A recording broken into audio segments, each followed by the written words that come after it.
I, 25M, have always had a rocky relationship with my older brother, Eric, 28M. He's the kind of guy who needs to be the center of attention at all times, even if it means creating drama where there is none. Growing up, it was always about him, his achievements, his issues, his problems. I learned early on to just stay out of his way and keep my head down, but recently that's become impossible. Everything started spiraling when our parents announced they were separating after 30 years of marriage. It wasn't exactly a shock. Our family dinners have been tense for as long as I can remember. But when my dad moved out of the house, it felt like the beginning of something much bigger. The separation was messy, with constant arguments about who would get what and where we'd spend the holidays. It was like living in a reality TV show, except no one signed up for it. Except Eric, that is. Around the same time our parents were splitting up, Eric dropped a bombshell at a family dinner. He casually announced that he was quitting his job to become a full-time social media influencer. And not just any influencer, he wanted to focus on raw, unfiltered family drama content. He said he had a vision of sharing the authentic side of our family, capturing our everyday lives and the real issues we face. I almost choked on my food when he said that.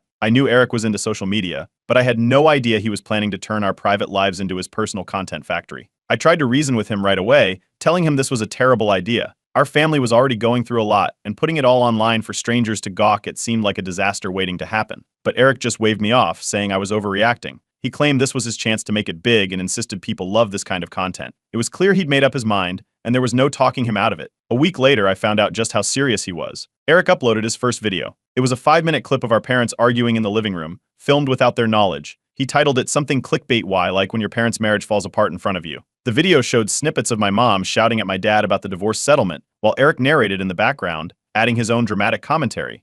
It was like he'd turned our family's pain into a soap opera. I couldn't believe it when I saw it. I called him right away, demanding he take it down, but he refused. He kept saying it was his truth and he had every right to share it. The worst part? The video blew up. It got thousands of views within hours, and people in the comments were eating it up. They were praising Eric for being so honest and vulnerable, while I just felt sick. This wasn't honesty, it was exploitation. Our mom found out about the video the next day when one of her friends sent it to her. She was furious and humiliated. She called Eric, screaming at him to delete it, but he wouldn't budge. He argued that it was his content, and he wasn't going to be silenced. That was the start of a whole new level of chaos in our family. My mom was crying on the phone with me, saying she couldn't believe Eric would do this. My dad, on the other hand, thought the video wasn't that bad. He even said it might wake people up to their problems, like this was some kind of intervention. It was like Eric had found his calling. The attention and praise from his followers only fueled him. He started posting more videos, diving deeper into our family issues. He did a whole series on the divorce, with titles like My Parents' Divorce, The Ugly Truth, and confronting my mom about her mistakes. He'd film himself having private conversations with our parents, turning what should have been personal moments into content for his channel. It felt like he had no boundaries. I knew I had to confront him again when I started getting messages from random people online. They were asking me if I was okay, offering support, or just straight up being nosy about our family drama. One person even messaged me at work, which was beyond creepy. My boss pulled me aside, saying they'd seen the video and were concerned about how it might reflect on the company. I was mortified. My private life was suddenly a spectacle for strangers, and it was all thanks to Eric. When I confronted him about it, he acted like I was the one being unreasonable. He accused me of being jealous of his success, saying I didn't understand what it took to make it as an influencer. He genuinely believed he was doing something important by exposing our family's truth. I couldn't get through to him. It was like talking to a brick wall. Things reached a boiling point when our mom gave Eric an ultimatum: stop making the videos, or she'd cut him off financially. Eric responded by posting a video about how his own family was betraying him. He put on this whole performance, fake crying and saying he was just trying to be honest. His followers ate it up, calling him brave for standing up to his toxic family. I couldn't believe what I was seeing.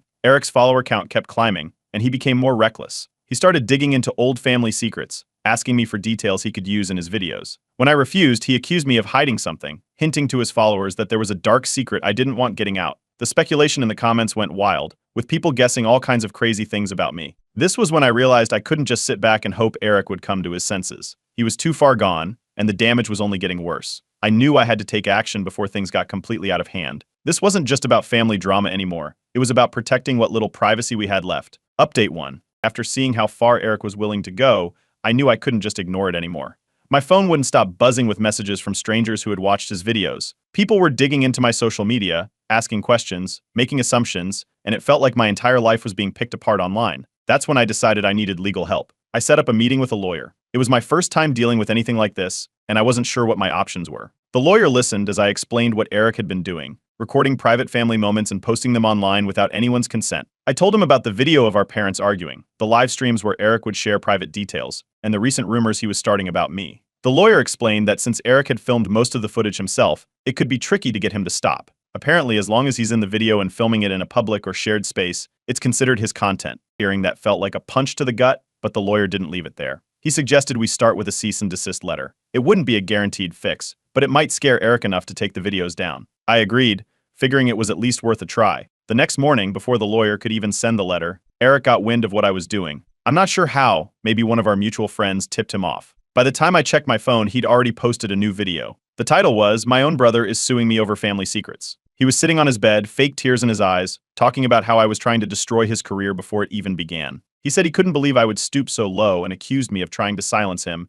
because I was embarrassed about our family's issues. The video blew up almost instantly. The comments were a mess. Half of them were people sympathizing with Eric, calling him brave for speaking his truth. The other half were tearing into me, accusing me of being jealous and insecure. By midday, it had already hit over 100,000 views. I couldn't believe it. Eric had twisted everything, making himself out to be the victim. My dad called me later that day. He'd seen the video and told me I needed to lighten up, that I was making this into a bigger deal than it needed to be. He said the videos might actually help us, that maybe this was the push we needed to face our problems head on. It was like he was completely oblivious to how invasive and humiliating this all was. I realized then that my dad was fully on Eric's side. He seemed to be more interested in the attention Eric was bringing in than the damage it was causing. My mom, on the other hand, was devastated. She called me in tears, saying she couldn't handle it anymore. She begged me to drop the legal action, saying it would only make things worse. She was worried about how this would look to her friends, her colleagues, everyone in our community. The stress was clearly getting to her, and she looked worse than I'd ever seen her. Meanwhile, Eric was riding the wave of his newfound popularity. His follower count was skyrocketing,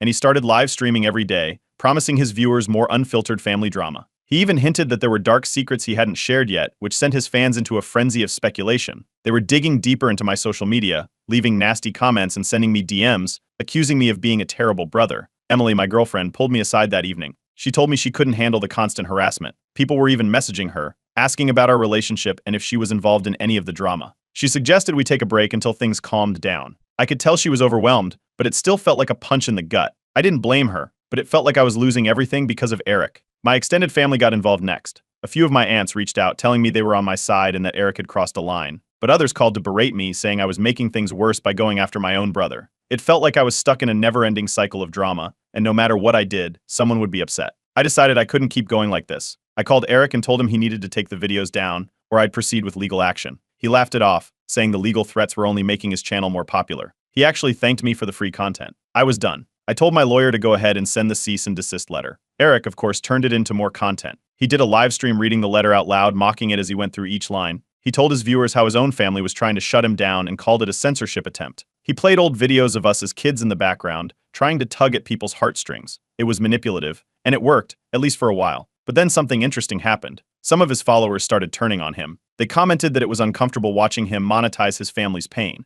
A few even said they were unfollowing because it felt like he'd crossed a line. A few days later, we had a confrontation in person. I ran into him at a cafe, and he immediately pulled out his phone, filming as he approached me. I told him to put the camera away, but he kept pushing, trying to provoke me. I finally snapped and told him off right there in front of everyone. He recorded the whole thing and uploaded it as my brother loses it and confronts Maine in public. It became his most viewed video yet. That was it for me. I blocked him on every platform and changed my phone number. I told my lawyer to move forward with the lawsuit. I couldn't let him keep exploiting our family like this. It was time to put a stop to it, no matter what it took. Update 2.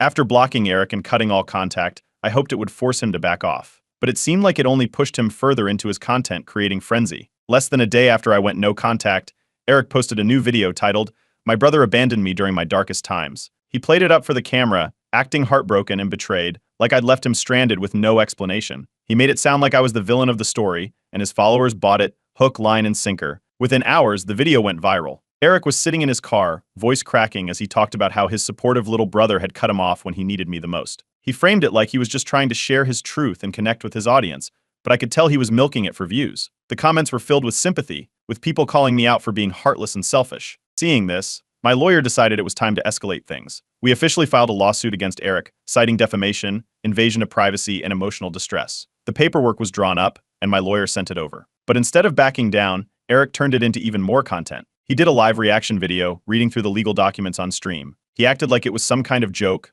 laughing at each point and claiming it was all a ploy to silence him. Eric's followers took his side, of course. They started digging into my social media again, leaving nasty comments and sending me direct messages. It was relentless. But the worst part was that they didn't stop with me. They went after our mom, too. Angry fans started messaging her, calling her out for betraying Eric, and a few even sent threats. One night, she got a particularly disturbing message that left her shaking. It was enough that she almost called the police. Eric didn't seem to care. He was too busy making his next video, where he talked about our mom's struggles with depression. He spun it as a heartfelt and raw revelation, but it was clear what he was doing. He was digging deeper into our family's pain to boost his views. He shared private details that she'd never wanted anyone to know, acting like he was opening up to help others, but it felt like a complete betrayal. When our mom saw the video, she broke down. I'd never seen her so devastated. She called me late that night, crying, barely able to get the words out. Family friends started reaching out, shocked by what they were seeing. A close friend of our mom's offered to testify against Eric if it came to that. He was disgusted by how far Eric was willing to go, especially after knowing our family for so long. It was clear that Eric wasn't just airing out dirty laundry, he was actively fabricating stories now. His next move was to claim I had a criminal past, which was a total lie. He made a video hinting that I'd been in trouble with the law, leaving his followers to fill in the blanks with their wildest theories. Emily, my girlfriend, was struggling to cope with all of this. The constant online harassment was getting to her, and she said she needed a break. She wasn't ending things, but she needed some space to breathe. I understood, but it was still hard to hear. It felt like Eric was tearing apart everything good in my life, piece by piece. Then came the breaking point. My mom called me, sobbing uncontrollably. She'd just watched Eric's latest live stream where he accused her of being an unfit parent, blaming her for everything wrong in our family. He put on a dramatic performance, acting like he was the victim of her neglect. It was disgusting. I felt helpless listening to her cry, knowing she was completely shattered by this. A few days later, I ran into Eric again at a local cafe. I was just trying to grab a coffee and clear my head, but there he was, filming for his vlog. He spotted me and immediately pointed the camera in my direction, grinning like he'd found the perfect shot for his video. He started provoking me, throwing jabs and trying to get a reaction. I could feel the eyes of the other customers on us, watching the scene unfold. I lost it. I told him off right there, raising my voice and telling him exactly what I thought of his antics. He captured the whole thing on camera and uploaded it as my brother loses it in public. It was his most viewed video yet, but this time, the response wasn't what he expected. For the first time, people in the comments were calling him out. They said it felt like harassment, that it was obvious he was trying to exploit me for content. Even some of his longtime supporters were uncomfortable with how far he was pushing things. But instead of backing down, Eric doubled down. He posted a video titled, "Am I the Villain?" My side of the story, where he cried on camera, saying he was just trying to bring our family together. Our mom couldn't take it anymore. She filed for a restraining order against Eric, citing harassment and emotional abuse. She'd had enough. When Eric found out, he drove over to her house and filmed himself standing outside, talking about how he'd been disowned by his own family. He made himself look like the ultimate victim, but this time, the tide was starting to turn against him. Prominent social media personalities started calling Eric out, labeling him as a toxic clout chaser. They pointed out how uncomfortable it was watching him monetize our family's pain. Eric's follower count, which had been skyrocketing, started to dip. His desperate attempts for sympathy weren't working anymore. I was barely holding it together. The stress was taking a toll on me. I started seeing a therapist who advised me to stay off social media and focus on self-care while the legal case moved forward. Meanwhile, Eric's legal fees were piling up, and he started posting videos asking his followers for donations, claiming he was being ruined by his own family. It was clear that the fallout from this was just beginning, but for the first time, it felt like people were starting to see the truth behind Eric's manipulation. The question now was how far he'd go before he finally hit rock bottom. Update 3. Just when I thought Eric couldn't sink any lower, he found a new way to escalate things. He started posting a series of cryptic messages on his social media, hinting at a huge family secret he was about to reveal. He teased it for days, building up suspense and dropping vague clues about a revelation that would change everything. I had no idea what he was planning, but I knew it couldn't be good. The way he was hyping it up made me sick, but there was nothing I could do to stop him. Then the bombshell video dropped. Eric sat there, looking serious for once, and started talking about how he'd uncovered a family truth that had been kept hidden for years. He spoke as if he was some kind of hero, revealing a secret that everyone supposedly knew except me. Then he just blurted it out, I was adopted. He said it like it was common knowledge, acting like he was doing the world a favor by bringing it to light. The video was titled, "The Secret My Family Tried to Hide from Me." I watched the video in shock, my heart racing. At first, I thought it was just another one of Eric's lies, another attempt to stir up drama and get more views. But as the video went on, he showed photos of our mom from around the time I was born, pointing out how there were no pictures of her pregnant with me. He even included clips of old family friends who had supposedly hinted at it over the years. He made it seem like everyone was in on it, except for me. The video went viral almost immediately. The comments exploded with people tagging me, demanding my reaction. My phone blew up with notifications from friends, acquaintances, and even complete strangers. Reporters started reaching out, asking if I had a statement or if I'd be willing to share my side of the story. It was chaos. I couldn't even process what was happening. It felt like my entire life was crumbling in real time. Desperate for answers, I confronted my mom. I needed to hear it from her. At first, she tried to deny it, but when I pressed her, she broke down in tears. That was all the confirmation I needed. It was true, I was adopted, and she'd kept it a secret from me my entire life. She said she'd wanted to tell me eventually, but she never found the right time. Now, Eric had ripped off the Band-Aid in the most public and humiliating way possible. I was lost, It was like my whole identity had been flipped upside down. I didn't know who to trust or what to believe anymore. I increased my therapy sessions just to make sense of everything. It wasn't just the adoption itself, it was the fact that Eric had decided to share something so deeply personal without any regard for what it would do to me or our family. In the aftermath of the video, there was a massive fallout within the family. My aunts and uncles were furious. Some of them were angry at Eric for exposing such a private matter, while others said it was his right to share his truth. The extended family was split down the middle, with arguments breaking out in our group chats and phone calls filled with tension. It was a disaster, and Eric seemed to be enjoying every second of it. Eric wasn't done, though. He posted a follow-up video where he framed himself as the hero who brought the truth to light. He acted like he'd done me a favor, saying that I deserved to know and that he was just trying to be honest with his followers. It was infuriating. He spun it in a way that made it look like he was some kind of whistleblower, while I was left to pick up the pieces. To my surprise, the public reaction started shifting. Influential figures on social media who had once supported Eric began calling him out. They said he'd crossed a line by revealing such a personal family secret for views. The comment sections turned against him, with people accusing him of being heartless and manipulative. His follower count, which had been growing steadily, started to decline. In the middle of all this, I got a message from a distant cousin I hadn't spoken to in years. They confirmed the adoption story but also dropped another bombshell. My biological mother had left me an inheritance, something small but significant. According to my cousin, Eric had known about it and had been trying to access it for years.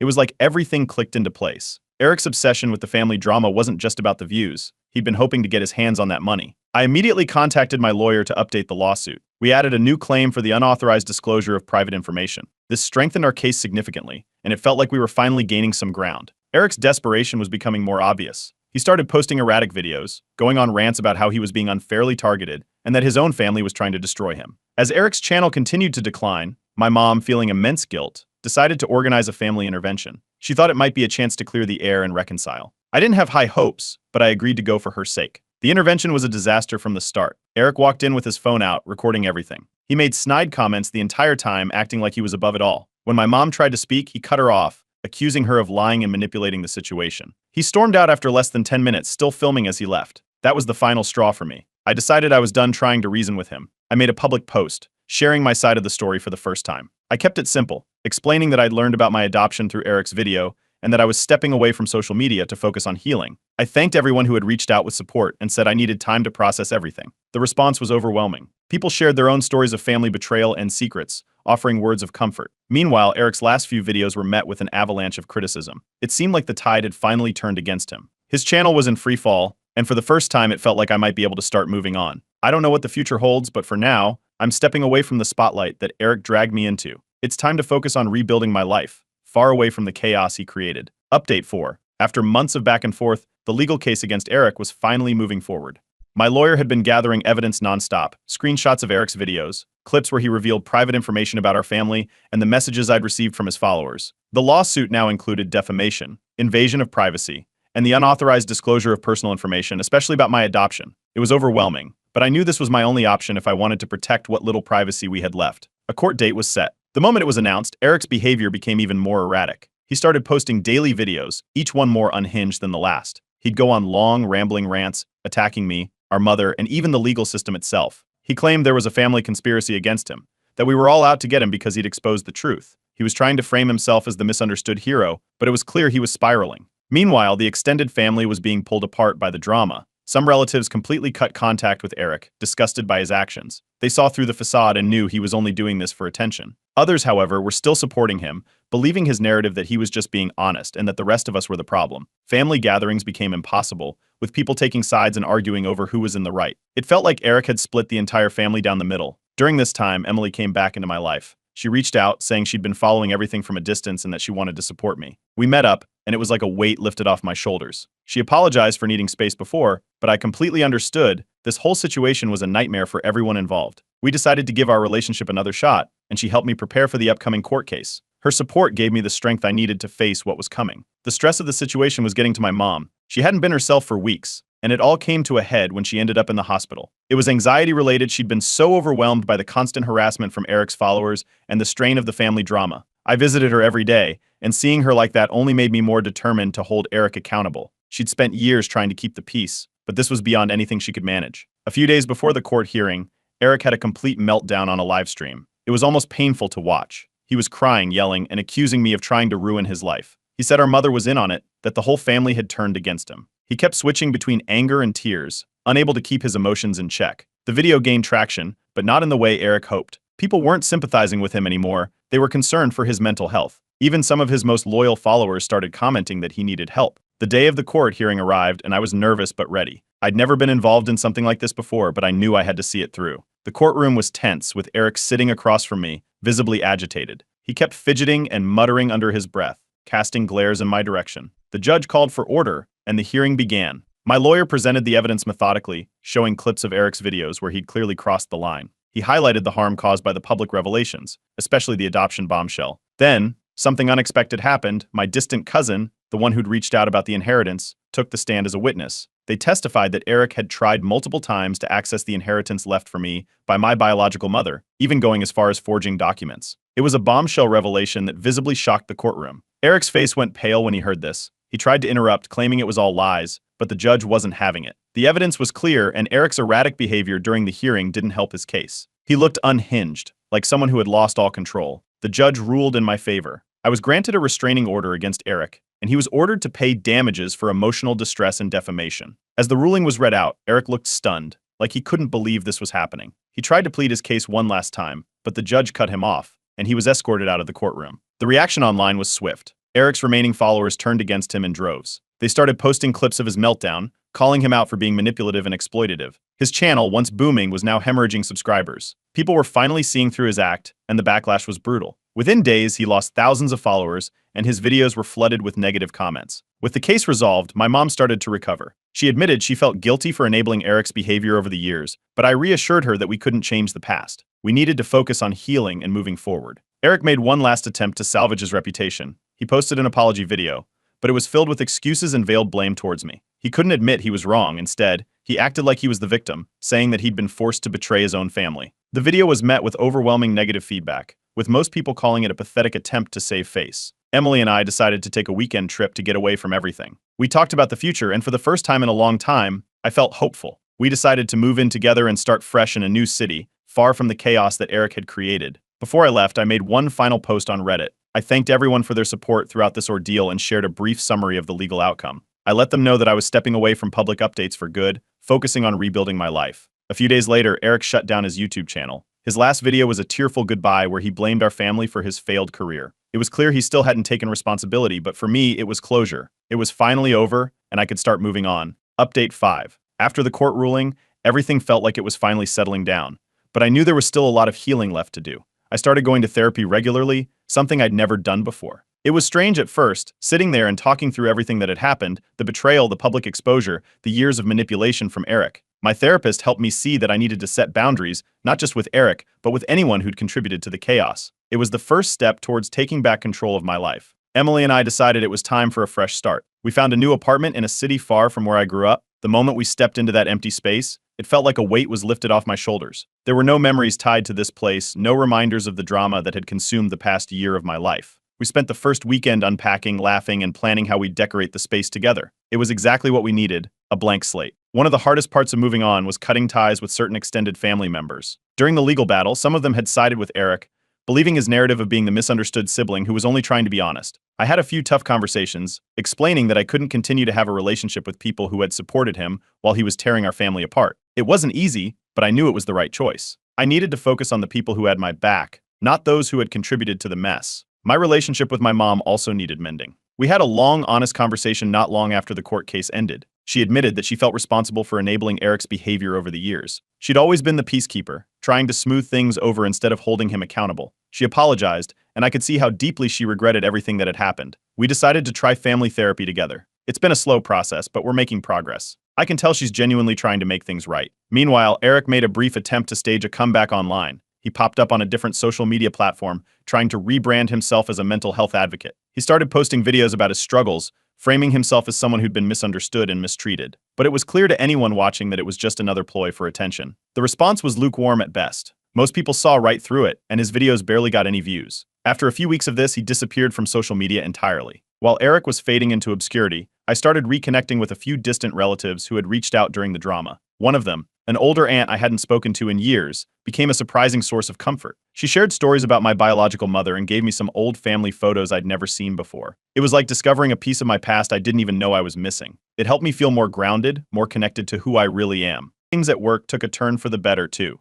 My boss, who had been concerned during the height of the drama, called me into her office one day. She said she was impressed by how I'd handled everything, especially given the public nature of the situation. She offered me a promotion and the chance to relocate permanently. It was exactly what I needed, a sign that I was finally moving forward, both personally and professionally. One evening, while we were sitting on the couch in our new apartment, Emily surprised me with a proposal. She pulled out a simple ring and told me that after everything we'd been through, she knew she wanted to spend her life with me. I was stunned. It wasn't something I'd expected, but it felt right. I said yes, and we spent the rest of the night talking about our future, planning a wedding that would be small, intimate, and filled with people who truly loved and supported us. To mark the new chapter in our lives, we decided to adopt a rescue dog. We found a playful golden retriever at a local shelter and brought him home. We named him Rocky, and he quickly became the center of our little family. Taking him for walks, playing fetch in the park, it all felt so normal, so peaceful. It was a reminder of the simple, good things in life that I'd been missing for so long. My mom found her own way to make amends. She started volunteering at a support group for parents dealing with difficult family dynamics.